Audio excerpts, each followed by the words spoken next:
Hi, and welcome to the House of Lou podcast. I'm your host, Veronica Theodoro. We have a great show planned for you today. This episode of House of Lou is sponsored by Carbic Kitchen and Bath.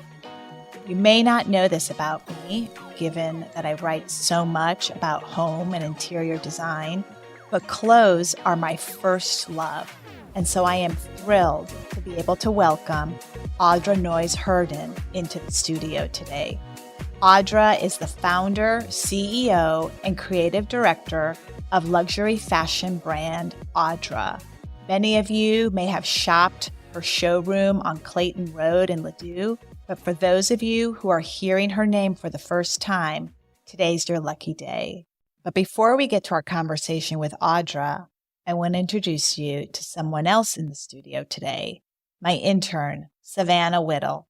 Hi, Savannah. Hi. Savannah is a senior at MICDS, and she's spending her winter term working with me. She's been such a huge help. Savannah, what's been your favorite part of working at St. Louis Magazine? Well, it's great to be in the studio today and getting to meet Audra. But everything else we've done to cover the design beat in St. Louis has been an incredible learning experience. Be sure to look for Savannah's behind-the-scene pictures and footage of today's podcast episode on our social media pages, as well as her on-the-market reports at stlmag.com. So for a bit of background on our guest today, Audra moved to St. Louis in 2017 as one of the 6 members of the St. Louis Fashion Fund's inaugural class of designers. The Fashion Fund is a local organization that's working to revitalize the fashion industry in St. Louis. St. Louis, at one point in our history, was one of the country's leading fashion manufacturing cities. And so the organization is really working to bring that back to our community. The Fashion Fund, incidentally, is celebrating its 10-year anniversary this year. And to celebrate, it's hosting a series of fashion events. So if you want to get to know more about the Fashion Fund and the creative scene that is so strong and vibrant in St. Louis, these would be great opportunities for you to get out there and get to know a little bit more about what's going on. This month, the Fashion Fund is hosting the Gent Menswear Designer Showcase at City Park on February 18th. And the Collective Threads annual fashion show fundraiser at 21C Hotel is being held on February 29th. I'll be sure to share links to these events and more in our show notes. We'll be right back.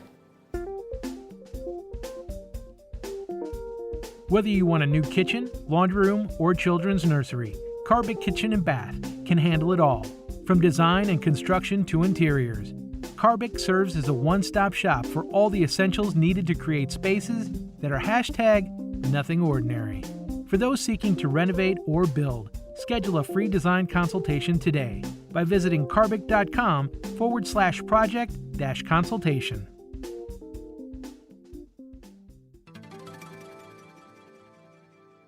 So now, without further ado, let's get to our interview with Audra. Hi, Audra. It's great to see you again. Too. Thanks for having me.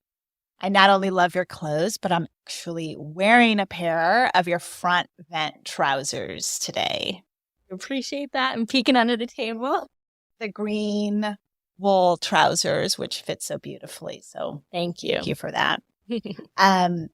I want to start at the beginning. Tell us a little bit about your background and how you got into fashion. It's definitely been a gradual journey. I did not anticipate having a career in fashion when I was younger, though many believe that I did. I actually went to Savannah College of Art and Design with the intention of going into art therapy. And I think through my freshman year, actually, it was my sister who nudged me to take Intro to Fashion. And at the same time, simultaneously, I was exposed to the opportunity to apply for an internship at Ralph Lauren with their children's wear department. And that really was a pivotal moment for me. It was during that time at that internship that kind of everything fell into place. I had great mentors, just two women that I worked directly with that led that children's wear division that really exposed me to the various jobs within the industry. And really, that's when I decided to pursue a degree in fashion. I kind of never looked back. So I spent actually 3 summers at Ralph Lauren working my way up through to the collection team.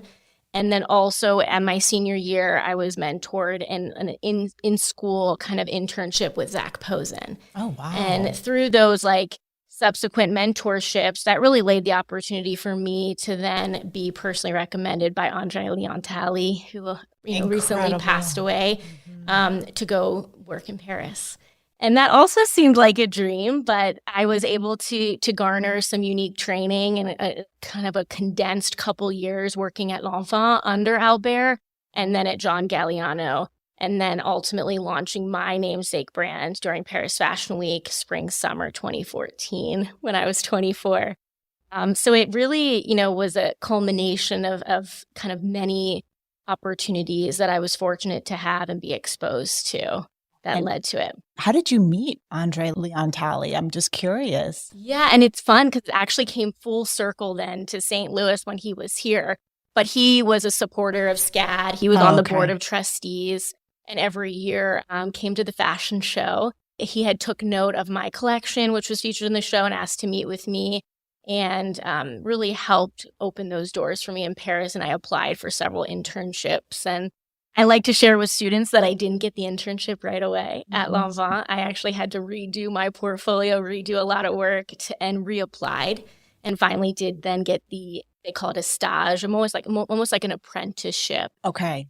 In Paris, and then I spent the next 4.5 years there. Oh, incredible. And do you speak French? I do, but it's so rusty. I picked it up. I said, my first day in Paris, I ran into Albert at the elevator and I spoke no French and I was so nervous. So from then on, I tried to learn as much as I could. And by the end of my time there was fluent in French, but don't get much time to practice it here in St. Louis. Right. No, I know. My children at one point were taking classes at the Alliance Française. So that was nice. Maybe I need to go there. It's a possibility, just saying. I know you're a busy woman. So what ultimately brought you to St. Louis? Yeah, in 2017, so about 3 years into my business, I made the strategic decision to move my operations from New York at that time to St. Louis to join the Fashion Fund's inaugural class incubator. And then following that in 2019, I was really honored to receive the Arch Grant. And I think through those, I made the decision, to plant my headquarters here in St. Louis. And honestly, it was such a leap of faith coming to the Midwest. People were, shocked, and I was as well. But honestly, it has been such a supportive customer base, and there's such an engaging and dynamic entrepreneurial environment. And as well, I'm really inspired by the vibrant manufacturing history here in St. Louis. And that's honestly fueled our growth being here. For those who aren't familiar with the Audra shopping experience, can you walk us through a little bit of that process? So our atelier in Ladue is a multi-purpose space. So it serves as our headquarters for the brand's business and design operations, but it also hosts our retail showroom. So that means we're open weekdays and Saturdays to shop. And we also do by appointment. And you're able, when you come in, you're able to peel back the design curtain a little bit and step into our process. It's similar to how I worked at L'Enfant. We were upstairs on the 3rd and 4th floor designing and creating. And then we'd go down to the store to do the windows on the 1st floor. And so we don't have a vertical model, but we have a horizontal model right here in St. Louis. And I think it's unique in the sense that, sure, you get to shop our newest arrivals. You also have the opportunity to do made to measure and custom offerings with me and my team directly. And we also do that in-house tailoring to you. I also just want to stress the advantages of women being able to talk with the designer and work with you on a bespoke garment, if that's indeed, what they want to do, or have the opportunity to have their clothes tailored and fitted to their bodies. What a terrific advantage that is for women. Can you talk a little bit about who your competitors are and how your work stands out? Yeah, of course. I mean, obviously, the fashion industry is quite large. And I think through the years, I've worked to identify what sets my brand apart in terms of our product, our marketing, our voice, and how we sell. I would say that our customers also shop at Acris, Cucinelli, The Row, as well as some more emerging American-based brands like Co. or Adam Lippies. And the feedback I've received is that our customer chooses Audra because our clothing, it brings out the best in them. They say it's empowering and it's also really easy to wear. They feel comfortable, that we deliver a product that is of the highest quality, using Italian and European fabrics, making everything in New York City in the garment district, but at an approachable designer price point. So what that means is we're less than our competitors significantly, utilizing some of the same mills, the same factories. And I think, because of our marketing efforts and the way I try my best to enable and empower our team, is that we're really rooted in our relationship with our customer. So we invite them to be part of the process through the atelier, but also through those one-on-one relationships, through our emails, through our marketing efforts. And I would say finally, obviously, it's a designer brand. So, through the years, I've shaped, my aesthetic to yield a very distinguishable design voice. And that's, rooted in a conversation between me and my late father, who passed away when I was younger. So you see a drawing from menswear, those heritage, signature tailoring, detailings in shirts and coats and jackets, but it's infusing a feminine voice. And certainly through the years, that feminine voice has changed. You can sense, whimsical moments when I was 24 and 26 and now, being 35, that there's a little more maturity in that feminine voice. But I think that puts out a product that is set apart, but is still very functional in our client's wardrobe for a longevity of wear. Absolutely. And in 2019, you made the transition from wholesale to that direct-to-consumer model that you're talking about. I'm curious to know, who is the Audra customer and what has she taught you through your interactions with her? Going from, a wholesale business to a direct-to-consumer model was kind of also a second leap of faith. We had seen significant growth in our direct-to-consumer online, in person, through pop-ups and trunk shows, and really building out a robust client base. And I was excited about that. But I was also really humbled to be in these top wholesale stores across the country. But ultimately, what drove that decision was, how can we best serve our customer and intentionally fill a gap in the market? And I saw that through a unique price point opportunity of still wanting to make everything with that same quality fabric from Italy and France, still making sustainably and ethically at New York City female-owned factories at limited runs, because our customer wants to be unique too, and we don't want to waste on our end product either. And we were able to strike that balance with the D2C model, and also allows us to do monthly product releases versus seasonal. So I think really shaking up that kind of older, more standardized fashion model was exciting to me, and I thought, would also prove itself a good business model for our years in the future. Our customer, I would say she's very diverse and dynamic, so I can't really put her in one characteristic of, one box, but I would say she's creative, and she's culturally active, and she's definitely intelligent. And every customer that I have had the pleasure to interact with has a distinct voice that she expresses through her clothing.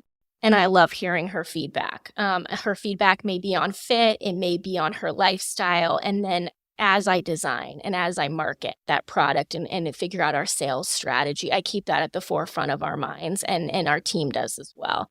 And I think our customer really desires a curated and personalized shopping experience. And like I mentioned before, she values that longevity in her wardrobe. So I try to design always with those many facets in mind. But I would say the real successes for me is when I see multiple customers giving us really positive feedback on a silhouette. And then those are silhouettes that stay in the line for many years to come, like the pant you're wearing.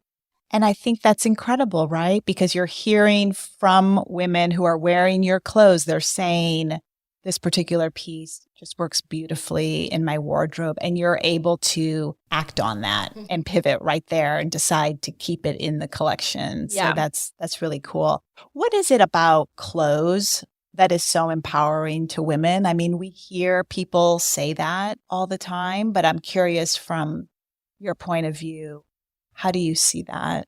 Certainly what I've experienced is that it is our voice before we have our voice. So for young women and for myself, when I started discovering my own personal style in my teens and through my adult years, it was a way of self-expression and voice before I kind of had the words for them. I think it's our first impression with someone. And I think it's also a protective shell, when we're in scenarios that are maybe less comfortable.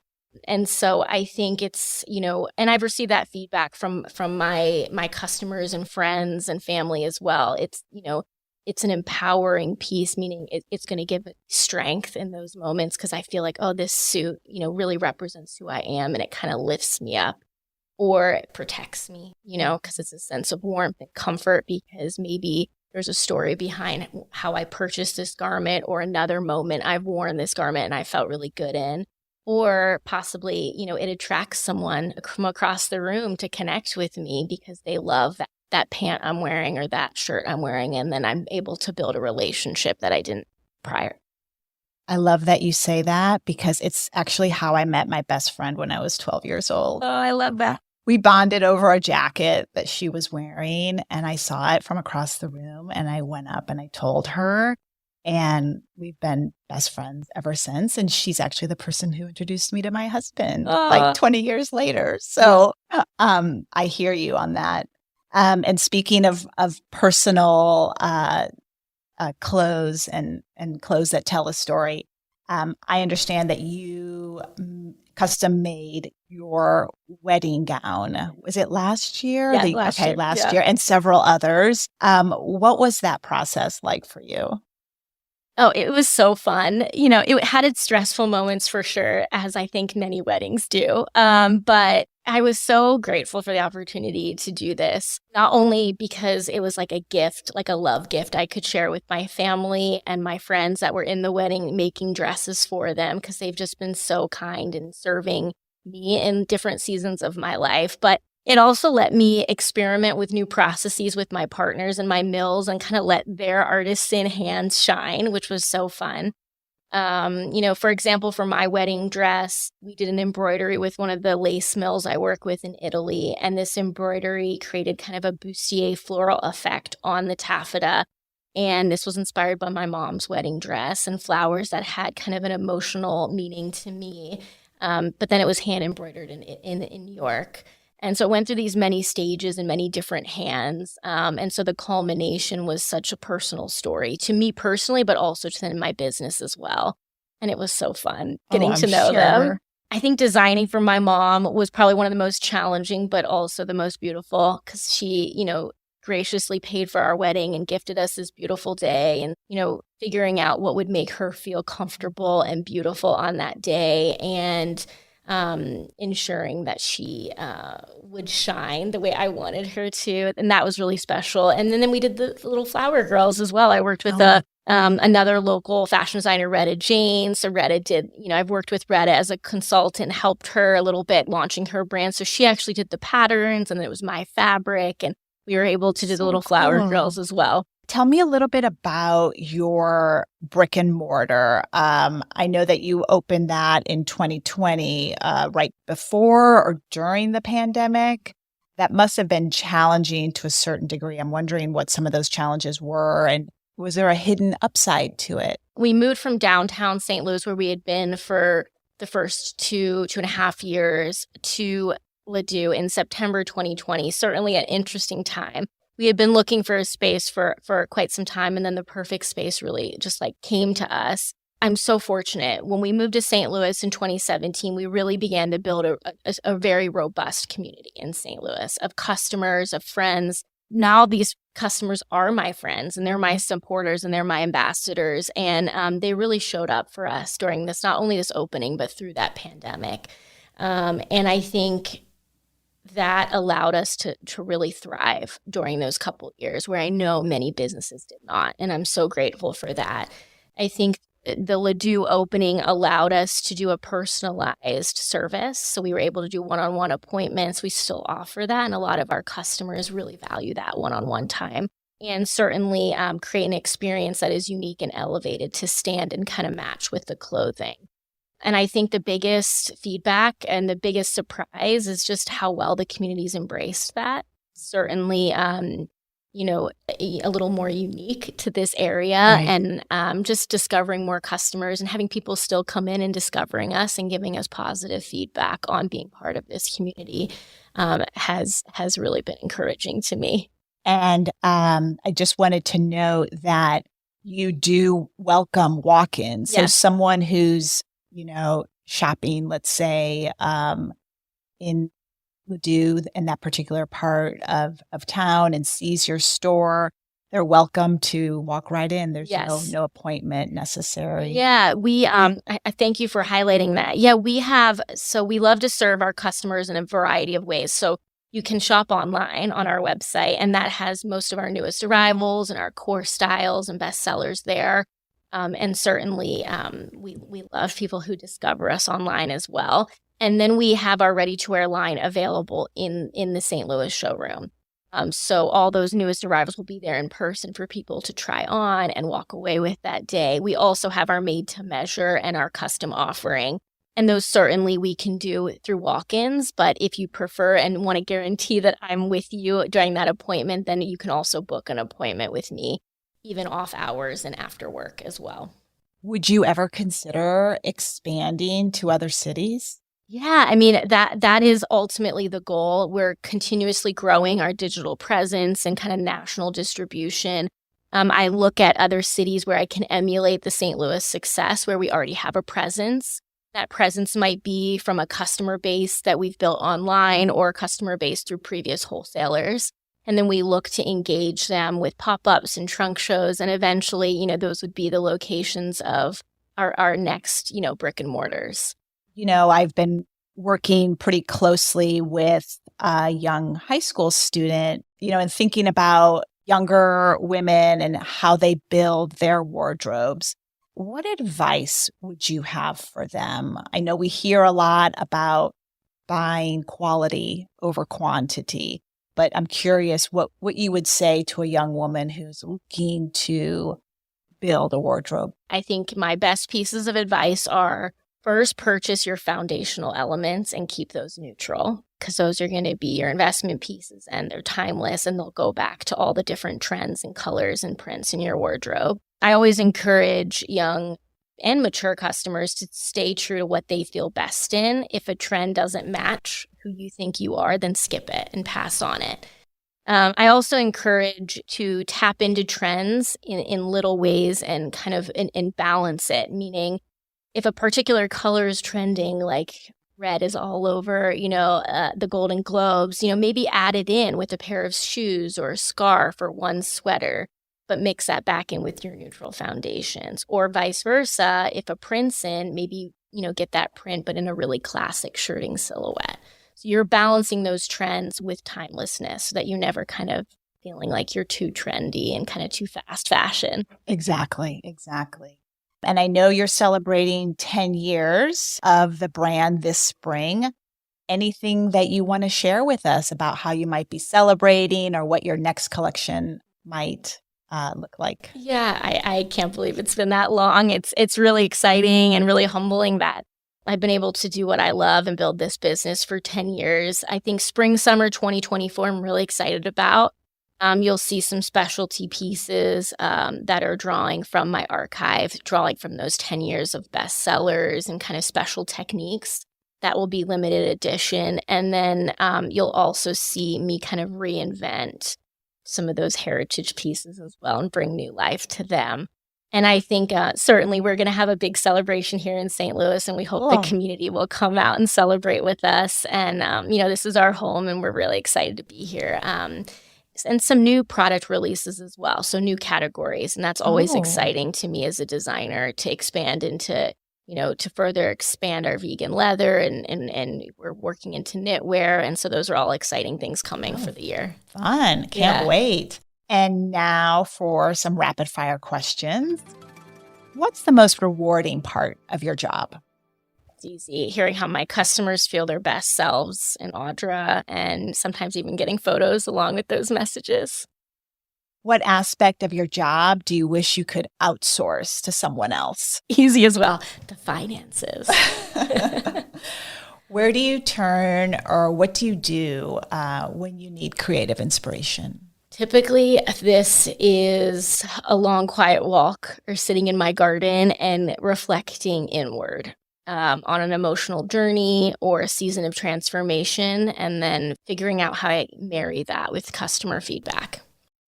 What's your favorite fashion magazine? Purple magazine. What is the most important lesson that you learned from your time working at Lanvin? At Lanvin, I feel Albert really taught me how to be intentional to design for women of different ages and different shapes, whether that's through the cuts or the way the fabric drapes or the details, to ensure it can, really dress an array of women. What artist or designer inspires you the most? Misha Prada and Donna Karan. What is the most out there bespoke item that you've designed for a client? Thankfully, I have not had any too crazy bespoke project requests. I would say my most outlandish would be dressing, celebrities for the red carpet. And our kind of, for me, the biggest moment was when Kim Kardashian wore our dress, and that was in 2017. Incredible moment, I'm sure. If someone were to buy just one item from Audra, what would it be? It would be our best-selling pant, which is the pin tuck crop trouser in black. I actually need that pant, by the way. That's a good I saw it at the showroom. I told Savannah. What well-known model most accurately represents the Audra brand? I had to think about this one because there's so many I like, but I think it would be Saskia Dubrow. If you could choose one woman in St. Louis to dress, who would it be? I feel like I already dressed her, and there are so many of her. I have such a wide array of customers, and they're very, like I said previously, they're very diverse, and I think they're remarkable. And I'm really humbled that I get to dress them. And how do you spend a perfect weekend evening in St. Louis, and what would you wear? Well, certainly it wouldn't be this month in the cold, but it would be dinner on my backyard patio with fresh veggies from my garden. And I'd probably be wearing one of my favorite dresses, which is from my spring-summer 2020 collection. It's the Patchwork Prairie dress. Thank you so much, Audra. Thank you. And now it's time for V's Views. On a more personal note, I recently returned from a trip to Bogota, Colombia. The capital sits at nearly 9,000 feet above sea level, and it's surrounded by the majestic Andean mountains. So as you can imagine, nature is part of everyday life there, and so much of the local creative scene takes its inspiration from the environment. Now, I'm a fairly eco-minded person, but spending time in South America made me double down on my commitment to not only spend more time in nature, but learn about the environment. I'm starting by resurrecting a former tradition of mine of buying a weekly bouquet of flowers for the house. I don't know what it is about having fresh flowers in my living room, but it just adds something to my everyday and hopefully makes our lives just a little bit better. I used to do this more regularly, maybe 5 years ago, but I stopped for whatever reason. I would visit a new floral shop every week and give myself a budget to buy whatever looked the most beautiful to me at the time. I'll be sure to post a few of my favorite local flower shops in the show notes because I know that there's a special holiday coming up soon. Later this month, I'm also taking an afternoon to visit the Orchid Show at the Missouri Botanical Gardens. The annual event is here until February 25th, and if you love flowers as I do, this is something that you won't want to miss. It's our chance to see hundreds of varieties of orchids on display. And speaking of flowers, Doanne Lee is this year's featured speaker at St. Louis Art Museum's Art in Bloom, beginning the weekend of March 1st. Doanne is the founder and artistic director of AP Bio Floral Design and Photography Studio in New York City. She's been commissioned to work on campaigns for companies such as Sephora, Comc, and of course, she's been hired to do the flowers for weddings and events around the world.